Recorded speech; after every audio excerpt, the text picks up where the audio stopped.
everybody. How's it hanging? How's it happen? You guys know this is Kevin from the Chord Progression Podcast. The podcast when some magazine describes as the one that initiates profound discussions with rock and metal artists, allowing fans to discover the creative workflow of their favorite musicians and understand the factors that make the band succeed or fall from fame.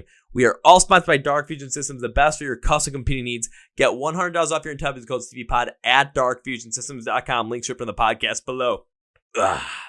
Let's go to our feature presentation.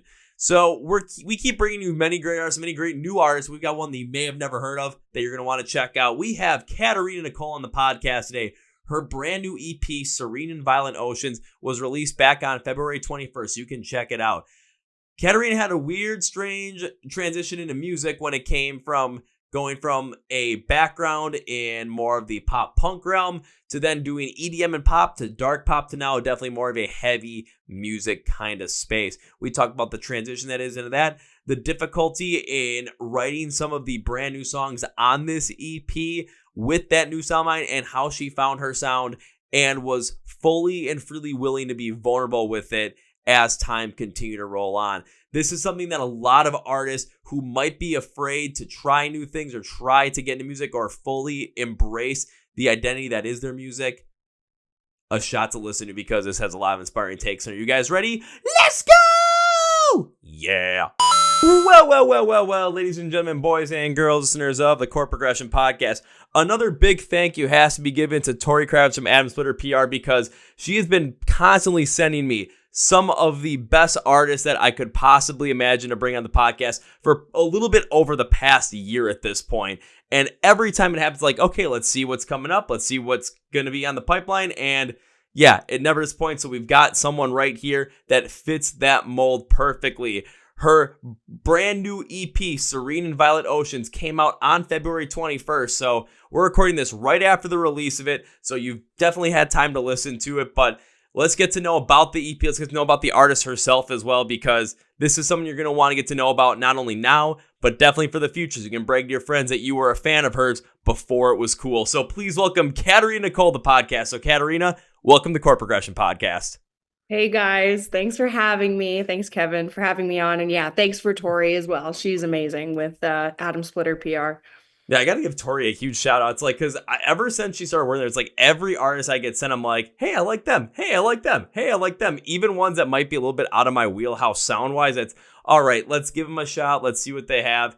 Even if I'm not as like fully into the music as I am with some other artists, those conversations on the podcast tend to always be the best. So it's like, all right, there's definitely quality behind every artist I get sent, not only from Adam Splitter's way, but from her way. And we got another one right here. So success.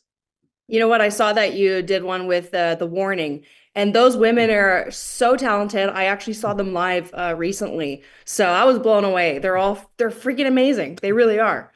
Was that the one right before Keep Me Fed came out or Feed Me More came out? Which I can't remember. I can't remember the name of the album, which kind of makes me feel bad. Yeah, they were new to me. It was the first time I had heard about them. Actually, was live. So I went to an Evanescence concert and they opened up for them. So I'm a new fan, but yeah, I was blown away. That's one of those bands that, especially when it comes to the rock music space, is a band that their sound has that classic feel to it, where people that love classic rock from like the 70s and 80s can pick up on so many great things and say, hey, I remember this. This is what it is. But it's so new and so fresh for the time period that it is now. It transcends so many different time periods, where those three sisters are definitely going to be leading the forefront for rock music. Not only are they starting to do that right now, but are really going to do it in the future as well. And they're young. They've got a long career ahead of them. So the future is bright for a lot of people in rock music. And The Warning is a huge piece of that at the forefront. Absolutely. I agree 100%. But as much as I would love to continue to talk about The Warning, we're here to talk about you and your music as well. And one thing was curious about while trying to do as much research as I can as possible around you, trying to figure out what was, who you are, just so that I wasn't going to be, asking the most random basic questions. I saw an interview you previously did talking about how you started out in more of the pop and EDM space, but then transitioned more over to the rock, metal, heavy music space. So what was that like, and why'd you make that transition overall? Yeah, it's funny because I've always been into heavy music, and it was just, being from a small town. I'm from the Okanagan Valley in BC, Canada. I don't have that much connection and exposure to heavier music. So I pretty much, took what I could get growing up. And I was started in classical and folk and did all my lessons and my competitions and all that kind of stuff. And the only time I could really explore the heavier scene was when bands would come into town, and it wasn't very often. So, Avril Lavigne was kind of like my first awakening to that punk, I don't give a shit vibe, and I loved it. And then growing up and seeing much music at MTV and Paramore and what Hayley Williams is like and has done, she's been a huge inspiration for me. So, I just kind of have gone with the flow in my life. And it wasn't until recently that I started traveling around and going to different music studios and recording different stuff to really get a feel for what would suit me and where I could fit in this world. And it wasn't until a full circle moment where I came back into the Okanagan and I met Jordan Chase at Udalali Recordings. And he was like, man, you're definitely more dark pop. Like, do you like this drop G, drop F? Like, I'm like, yeah, like that, that's freaking awesome. Let's go that heavy, And he goes, well, this is what you should be doing then. And it really felt good because I started using my vocals a lot more than doing the deep house and the pop stuff. I was really able to just let everything out that had been so pent up for years. See, now that makes a lot of sense. And I think the other beautiful part about it too is even though growing up, maybe not in the biggest hotbed for heavy music to come around, where really when you're trying to find that heavy music, it's primarily going to be found in some of the larger cities where bands are going to be touring every stop. And there's going to be people that are into it, where some of the places that are a little bit further away from those city centers, maybe more in the, more the countryside, they tend to be a little bit less there just because there needs to be some sort of scene to make it really thrive and have it really become a community piece. So by you being able to branch out and try different things in life and try different sounds and try different pieces of music, you got to explore and experience not only what was going to become your sound, but see what pieces are going to be really connecting to you. What is going to be your sound that connects with your voice? So being able to go back into find out like more dark pop and then go into more of the rock metal side, which you have had a lot of influence in from your time as a kid, growing up, watching MTV, listening to Hayley Williams and Paramore, listening to Avril Lavigne. It just was maybe the long path to get to that point, but by going the long route to find that sound, you found something that is truly yours, that you can truly build on while having other influences that you already worked on to integrate into your music to really make a full comprehensive sound that many people might not have at this venture. Yeah, absolutely. I've always tended to learn things the hard way, but in a way it's been a beautiful journey. And I'm so lucky because when I did find this producer, Jordan Chase, we got in the studio and we're like, we made this, it was like almost like an R&B track. And we're like, no, this is going way more in a dark pop direction. Then he completed that track with me and it's called Last Whisper. And that was the track that kind of sparked my dark pop era. And it was exactly a year later that we started on Serene and Violent Oceans. And that was a month and a half that I was back here in Canada and we did that project. So basically it was like 2 weeks in the studio and everything flowed so perfectly because I already knew the things that I wanted to sing about. I knew the themes. And once he started composing the music, all of these things just started coming up for me. And it was like, oh yeah, that's resonating. Oh yeah, like this, I know this spot has to be about this and, this breakdown and whatnot. And it's a crazy experience. Like looking back on that, when we finished it, I was just like, it's done already. Like, oh my God, like, And so yeah, it's a really cool thing to go through. That is even more intense of a thing to go through, just how quickly, especially in the studio, that transition was able to happen, that experience was able to come full force.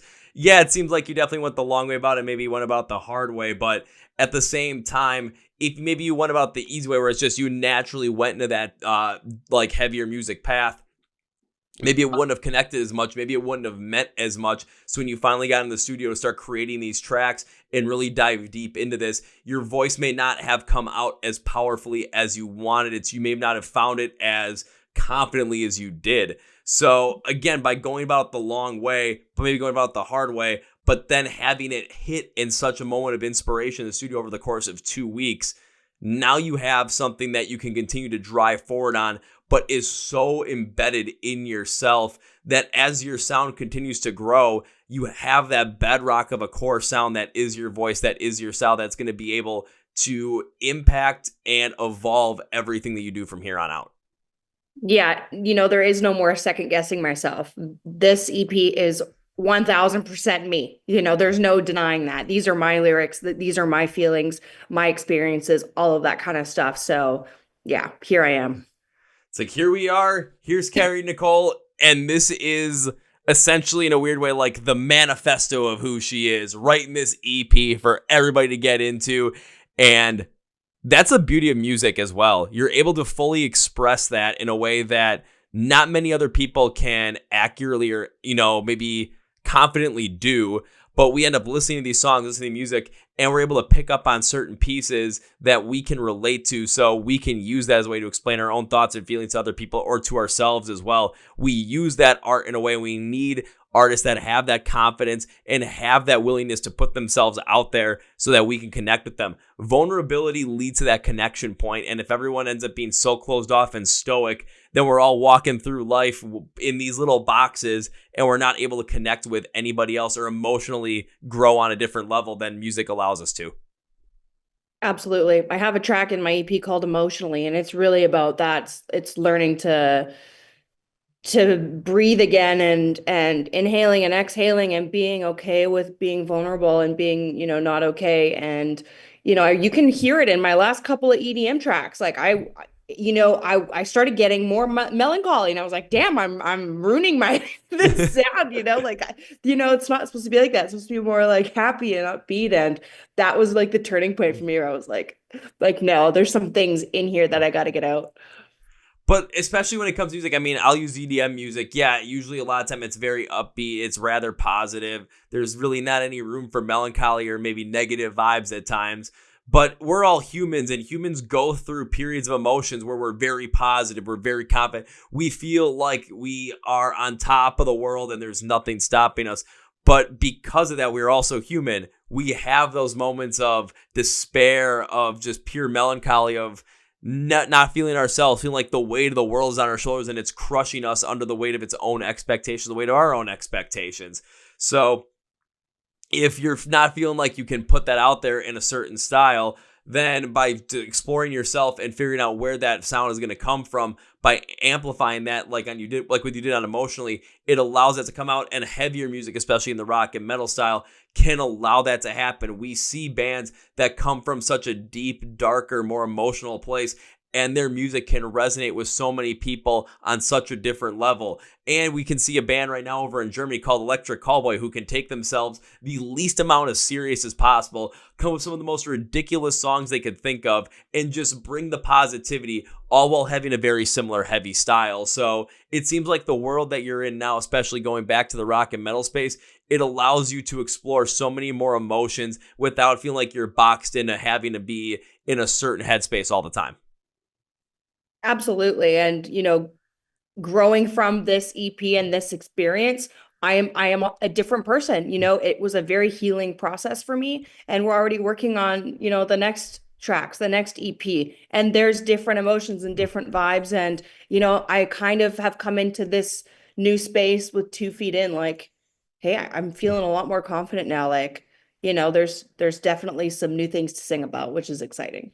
Alrighty, now before we jump into these tracks and before we jump into the EP to get really people into it, what you just said has me curious. Saying that when you're working on this EP and coming through it now that it's released, the whole entire process has changed as a person. You're a different person at the outset. What type of change did you see from yourself from when you began writing this EP to now that it's released, from not only within yourself, maybe on the outside, but also on the inside? Because there's a lot of people that might be afraid to jump into certain things because they're afraid of the unknown. They're afraid of what is going to end up changing in their world if they go about this. But when they go in with confidence, they may see some of those positive changes. So I want to see what those changes were personally for you when working through this EP. Yeah, that's a great question. God, it's so easier said than done. So the people listening, they're going to be like, yeah, okay, like it's different. It's going to be different for everybody. But for me, it was really digging so bloody deep that you have to really self-reflect and be okay looking in the mirror and being able to recognize your faults and things that were self-inflicted. And a lot of things were self-inflicted for me, for my traumas. So it was just like, okay, this is me. And at the end of the day, I'm going to accept myself. I'm going to love myself. And there's light at the end of this. And I think there should be more grace when it comes to our shame and the things that we've gone through. So showing that vulnerability for me was like, okay, it was a process of accepting myself like wholeheartedly. And man, when the EP released, fully on the 21st and handing over this piece of art, it was just like, man, that's yours now. However you take it, however, what you feel from it is yours. And if it resonates with one person, to be able to take that leap of faith of like, hey, I can dive into myself and it's going to be okay. Because all we have is ourselves at the end of the day. So, coming out of it is just like, it's such a really nice feeling. There might be a lot of people listen to this and say, yeah, like you said, that's easier said than done, but you did it and all those intricacies that happened when it came to taking those moments of self-reflection, looking at yourself in the mirror. And like you said, looking through your traumas and realizing how many of them were self-inflicted or were caused by actions that you took or actions that, that you had that end up having those repercussions or those consequences. And there's a lot of us that could easily be helped out and helping ourselves by doing something like that, because at that point we take accountability for the actions that we took in our past. And now we see the points where, okay, in our past we did this and maybe we're not proud of it, maybe we're not happy about it. But at that point in time, this was something that an ex-girlfriend even told me. It was like, we realized that stuff's in the past. And if you're going to get over that, if you're going to start to heal from that, the first thing you have to do is forgive yourself. Because if you don't forgive yourself, then you're constantly going to be in this headspace of something's keeping you down and you're not going to be able to work past it because you're not going to be able to take any kind of accountability for the actions that you had at that point in time. You might not be the one that maybe had the biggest part of it, but if you were in it, then there's some type of actions that you had that may have influenced it. But if you allow yourself to forgive yourself, because you can't change the past, but you can change the future. If you forgive yourself for the past, then you're not bogged down by the past. You're more motivated to do better for yourself in the future. And that can lead you to some incredible things and some incredible motivation. For you working through this EP, it led you to release this whole entire thing, be as vulnerable as you were, and discover your sound so that going forward, you can continue to build on that. When I was going through a point in time like that, and it took me a while to forgive myself, it took me a long time. And it was an emotional wreck to get through it. But what ended up coming out of it was a reinforced, focus on life to do better and to find something that I truly cared about to strive for. And that whole entire thing is essentially why we're here today, why you made this music, and why I started this podcast in its own right. Oh, yeah, it gives me chills. Yeah, exactly. I mean, I pushed music away so many times because I felt shame or I felt all these whatever feelings, And so how cool is that? I got through it. I made it. I have this beautiful piece of art, I took my broken heart and I turned it into art. And, there's something so freaking cool about that. And I think anybody can take that and be like, okay, what is it in my life that I'm not doing that my soul really needs or wants. So it doesn't have to be just music. It could be anything that they're not following that path or that dream that they have, It really can be anything. I mean, music for us are just, in some sort of fashion is the way that drove us to find that passion and go for it. It could be in any aspect of life. It could be in any hobby. It could be in any, line of work. It could be in any simple passion that you have. But once you pick up on that and start driving towards it and really have that positive momentum after you have forgiven yourself and have learned to move on from that or how to build towards the future and keep the past to the past, that's where a lot of those questions, those shames, and those reservations get put on the back burner because you're more focused on doing. You're less worried about what other people are going to say about what you're doing. Absolutely. I feel like I'm on like a rocket ship now and I'm just like, okay, let's go. Hey, keep flying that rocket ship. I mean, look to where it's led you now and look to where it is continuing to lead you. So strap that thing, you know, they go always to the moon or whatever it is now. I don't know. To Mars, to Jupiter, whatever. I'm just trying to come. I would say to the sun, but we don't need you burning up on, Yeah. getting too close. I'm already on fire. It's okay. I mean, if you're on fire, then, keep going further down because then you're going to bring warmth to all the other further distances in outer space. Love it. Yeah. Well, diving into the EP, though, because I know you mentioned emotionally a little bit, but I tend to always ask a certain question around the time of a release or anytime it's an EP or an album. But this time I can't do that because by the time we release this and by the time we even, talked about this, the whole entire thing was out. Typically, I always take a look at the singles and remove those and say, which of the unreleased songs are you most excited for people to listen to? But I can't do that. So I have to take a question and mold it in a different fashion. So out of the 5 songs on the EP, which was the most challenging for you to write and create, and why was that? Catch My Breath, the first track on the EP. So it was the first track that we started with in the studio, and it's the most vulnerable for me. It's something that I've been going through for, I don't know, 6.5 years now, and I'm still not through the tunnel into the light with it, so to speak. But it was hard to put that into words, put that into lyrics, put it into sound, and get in the booth and let it out. And so I have this very like cathartic scream in the breakdown of Catch My Breath, and it was just like a aha moment, just like, okay, I'm here and we're doing this EP type thing. So yeah, I wanted to get it just right. And coming from pop background, I didn't want all the lyrics to be right on the nose. And my co-writers, Jordan Chase and Matt Lazaire, they really helped me to kind of put that alternative metal side into the music sonically, just so things matched a little bit more. And it's a weird thing when you think about the lyrics that you want, and then your co-writers are like, well, what about like this? And then you're just like, no, I don't relate to that. But if you really open your mind and change your perspective, then you can be like, okay, you're kind of saying the same thing at the end of the day. And so I learned how to write music more metaphorically and in a different way with this EP. So that really helped me grow. And I love it. It's a great track.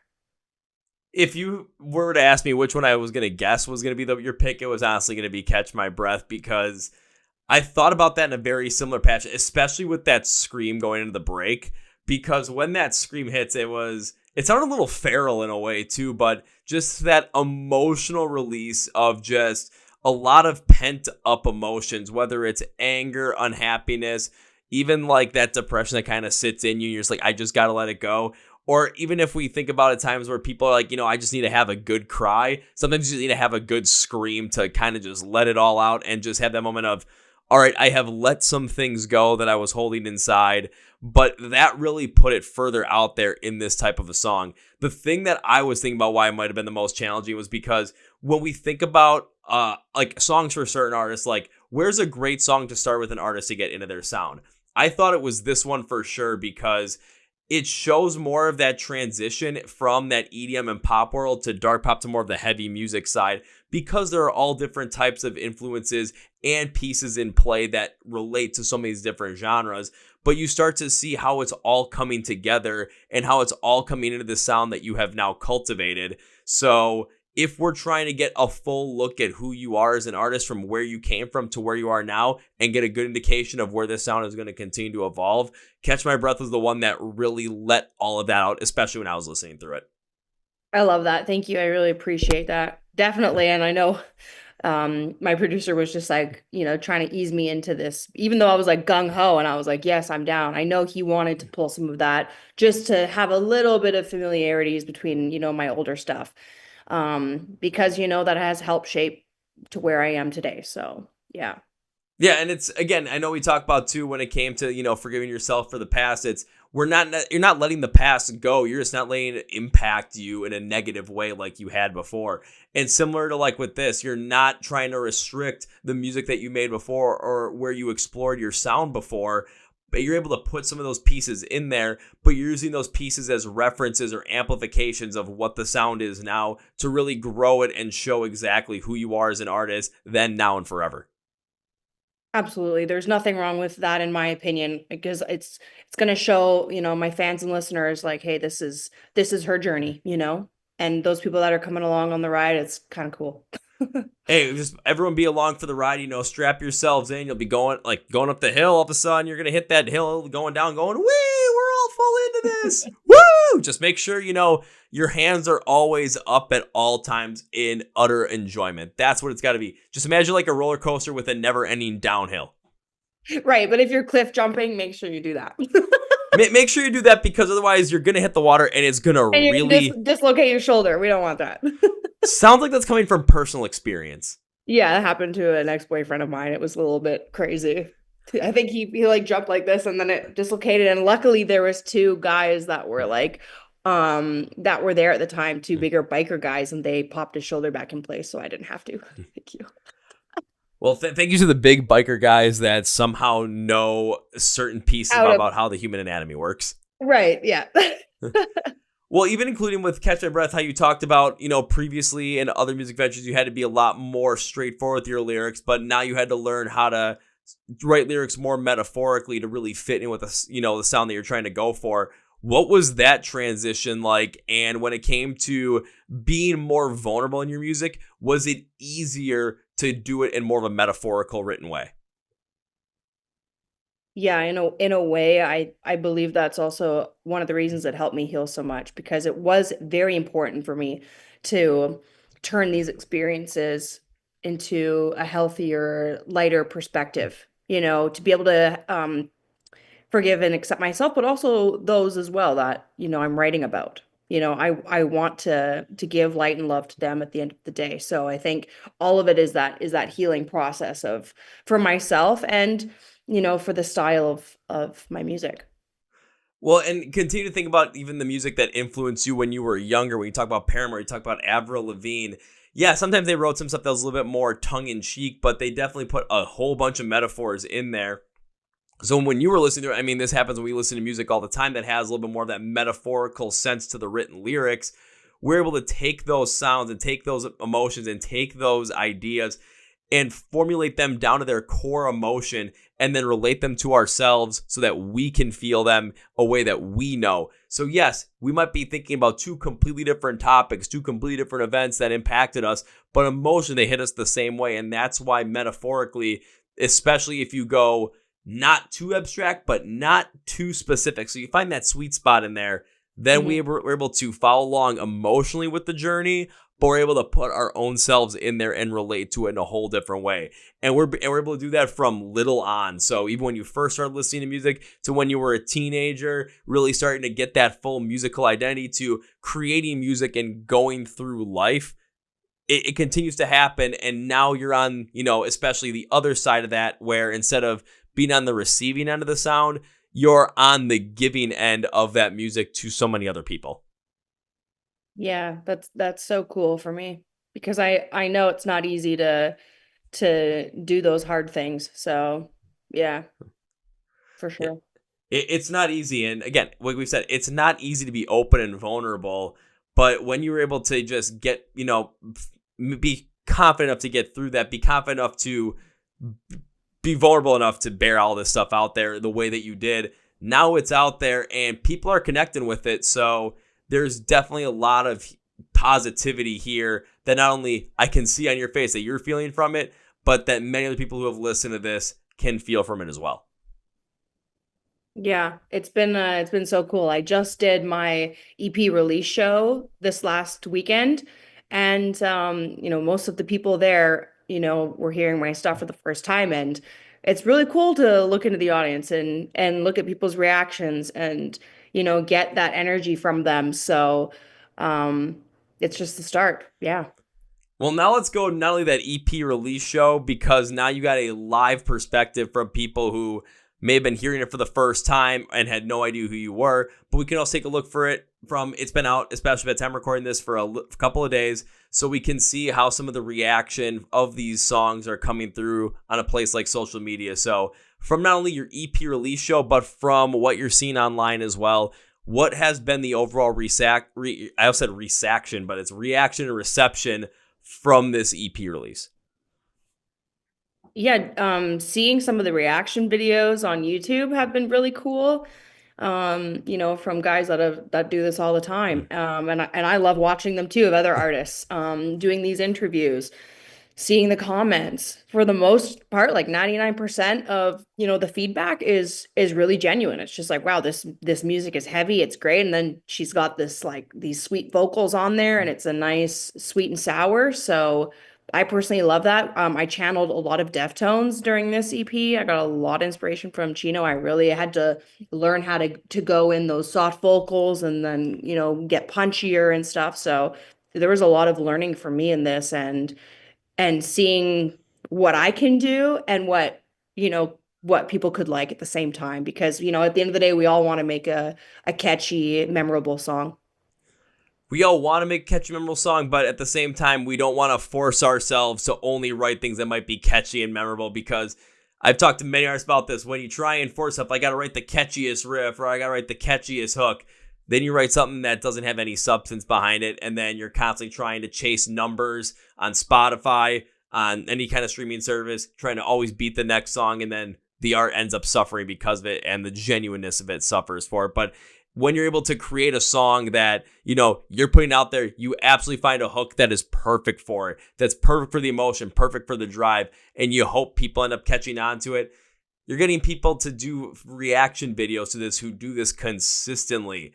That's something that, how many artists across the world have a chance to say, I release music and there are a lot of people that are out there that love to do reaction videos that are picking up on my song and reacting to it, versus, oh, we released a song, we hope it goes well. I mean, you're definitely in the upper parts of like that upper percentage of people that are actually being able to say they can do this.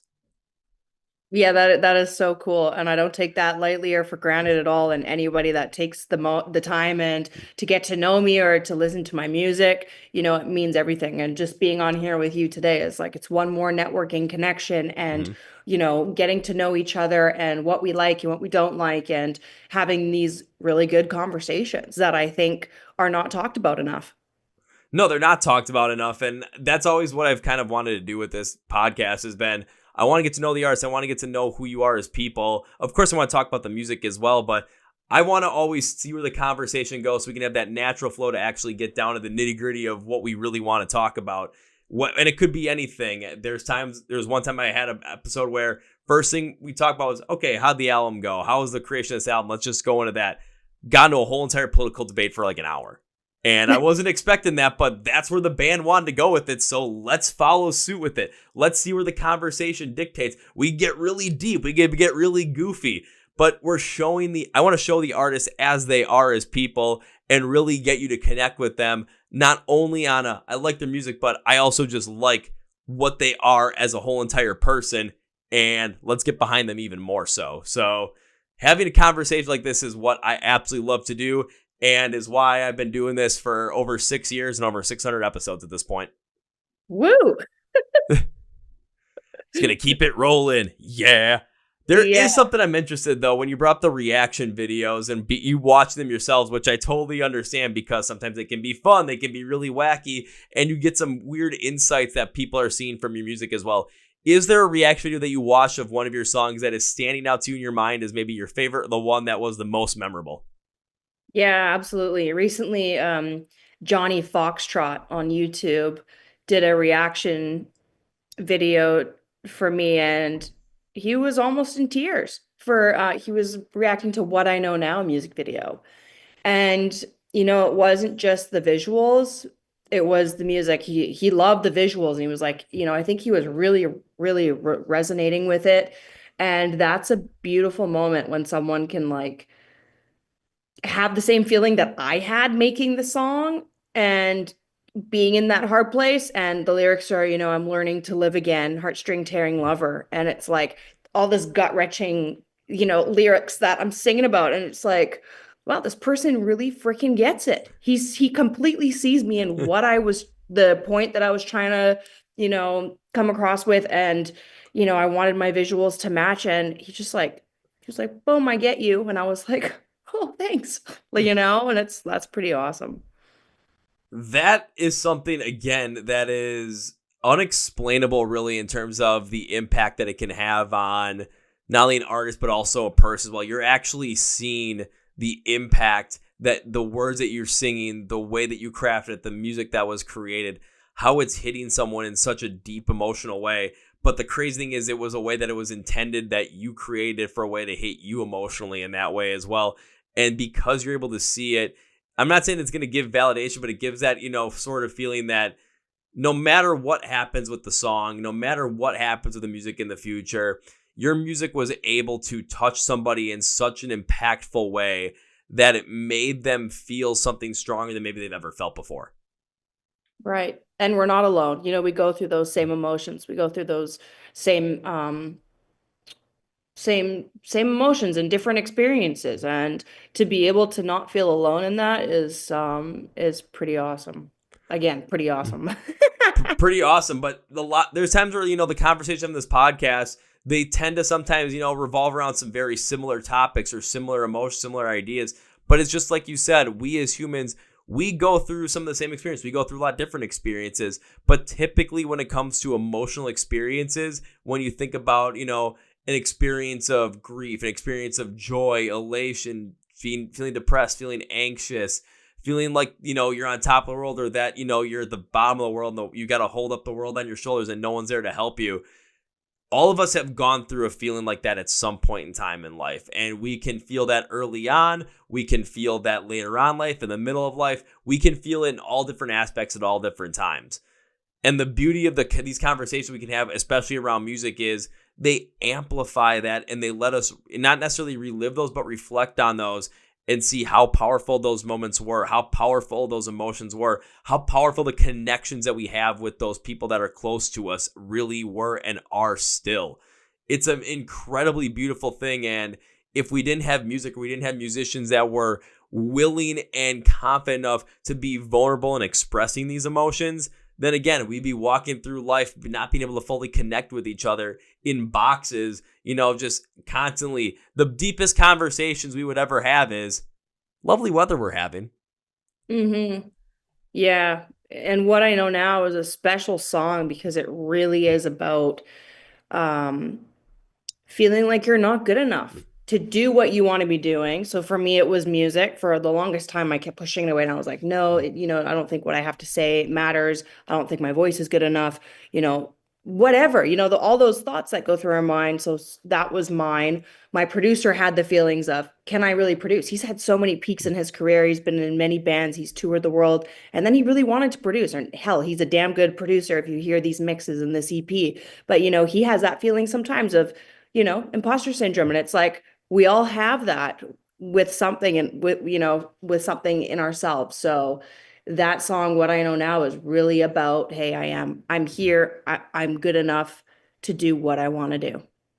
And that's an important thing that a lot of people need to realize. Not only people that are just trying to do something in life, or trying to go forward and create something, or trying to do better in life, but people that are actively doing it and wondering if they should be doing that, or it's like if they even deserve it. I remember this was around, I want to say September 2024, at a conversation with Maria from the band Future Palace, and she brought that exact same thing. Band was coming out their third album, touring all over Europe, and constantly getting a lot of focus, a lot of press, and a lot of positivity coming their way. And she was thinking the same thing, like, do I actually deserve this?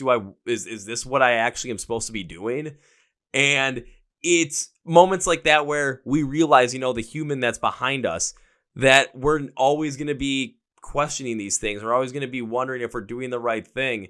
And it does create some fear. It can create those feelings of, I'm vulnerable to falling backwards and just shying away from the world due to a lack of confidence. But then when you actually take that reflective step back and realize you've been trying to do something like this your whole entire life, I always use this metaphor too. If you could go back to 15-year-old you, what would they say? If they saw you where you are now, 15-year-old you, Katerina, would probably think you're the coolest person in the world, and they would aspire to be you and hope they could achieve what you achieved. Yeah, I definitely would have not pushed music away for so long. I would have kept up with my electric guitar lessons. I would have gotten myself in a band. I would have probably moved to a little bit bigger of a town and, put myself in that position to just keep going. And it's okay. I'm doing it now. I'm here and I'm just going to keep going and do what I love to do. And, even though I haven't been to so many rock festivals, I haven't been on tour yet. I haven't, you know, made those connections to know how to book so many of my own gigs or whatever it is. I'm learning. I'm going to do it. You're learning, you're going to do it. But again, 15-year-old self would look at you and say, you continue to do this and you got to a point where you could release your own music and have press behind it, have people interested in it, and have people wanting more. 15-year-old you probably would have been like, show me what you did. I must follow in your footsteps. Even as you now looking back are thinking, I could have kept this up earlier. I could have driven towards and kept confidence in this to get to this point earlier. But yeah, again, and that's the the lyrics. From what I know now, I could have, I could have, because I am good enough. I could have done it, and here I am now saying you can do it. Doesn't matter how old you are. But Katerina, the important thing in all this is whether you realize it now, whether you would have realized it back then, or whether you would have realized it later on in life, you realized it and you went forward and attacked it. There are a lot of people that may realize it in their lives, but have too much fear and too much worry to actually go forward and attack that dream, or they may never realize it at all. The best time to realize it would have been back when you were 15 or 16. The second best time to have realized it would have been when you actually did. Yeah. Yeah, true. So you're doing just perfect. And now that the EP is out, now that there's a good amount of positivity and buzz around it, what's up next for Katerina Nicole? Right now, I am going to try and book some more shows for 2025. We all know everybody books so bloody early in the year. So I'm going to try and find some open spots. So if you know any, I travel pretty easily. I'm also looking for, more of a long-term band to tour with me. That's as free of a bird as I am. The guys that I performed with at my show, they're all local guys here in the Okanagan, but they all have full-time jobs. They got their families. They're very busy. So, I'm looking for some people that want to learn my tracks and jam with me and go to cool places on the planet and have some fun. I really just want to get on stage and perform. Well, I hope that in the rest of 2025, you end up booking some shows. You end up booking a lot more shows. You end up getting yourself out there. And for everybody that's listening, are you a free spirit? Are you as free as a bird as Katerina Nicole is? Do you play a musical instrument? Do you want to go on tour? Send her a message, give her a call, show her what you got in terms of musical talent, and who knows, you might be going on tour in 2025. Why not? Give it a shot. Woo! That'd be awesome. Just keep plugging and just keep getting the press going. I mean, why not? Yeah, why not? We can do it. Every little bit helps. And Katerina, I got one more question before we wrap this up. I got to ask you, are you ready for it? Yeah. Alrighty. This is something I've been asking artists for the past year and a half. And it's something that I have enjoyed asking every artist because not only does it give you a chance to show some more of the music that you love, but it gives us a chance to fall in love with the music and the artists that you love as well. I have to limit it to 3 to make sure we don't go too far and go way too long. But can you name me 3 bands or artists that you love that you would love to see more people get into right now? Freeze the Fall, because they are amazing group. They're a trio. They're from my hometown area here. They're amazing. I'm getting into. Wait. I really hate being put on the spot. I'm not happy with this at all. FKA Rain. She's from Vancouver. Really kick-ass girl. Definitely would give her a listen. and Costin. They're also local. I want to support local. We're from a more of a rural area in Canada, and we deserve to be heard and get out there. So check them out. You took the 3 suggestions and literally gave me what I was hoping for in those 3 suggestions. You shout out artists that you like, that you care about, that are not only from your area, but could use a lot more attention put on them, and deservedly so. You did exactly what that question was intended for, even being put on the spot with it. So, Katerina, I got to thank you for that. Okay, cool. And with that, Katerina, I want to thank you for taking time to be on the Chord Progression Podcast. With that being said, though, we're going to close this episode out with 3 very specific things. So first, this is going to everyone that's out there listening. This is Katerina Nicole and her debut EP, or brand new EP. I don't think it's debut, but I should say debut. But her brand new EP, Serene and Violent Oceans, is out now for you guys to go to check out.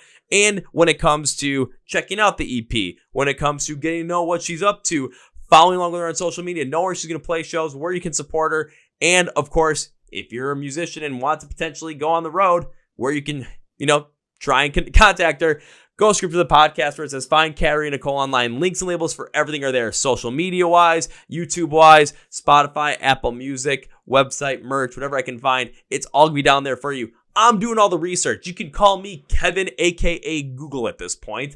So go down there, click on your favorite link, go and follow along with her. You will not be disappointed. Actually, you should do it. That's your homework for today. Go and do it right now. Only takes a couple of seconds. Now it's time for number 2, Katerina. Whenever I'm guesting the podcast, I enjoy the podcast. I tend to make a certain promise as a way to say thank you. I appreciate you taking the time, and I wish to continue to support you in the future. And my promise is this. It's not an if.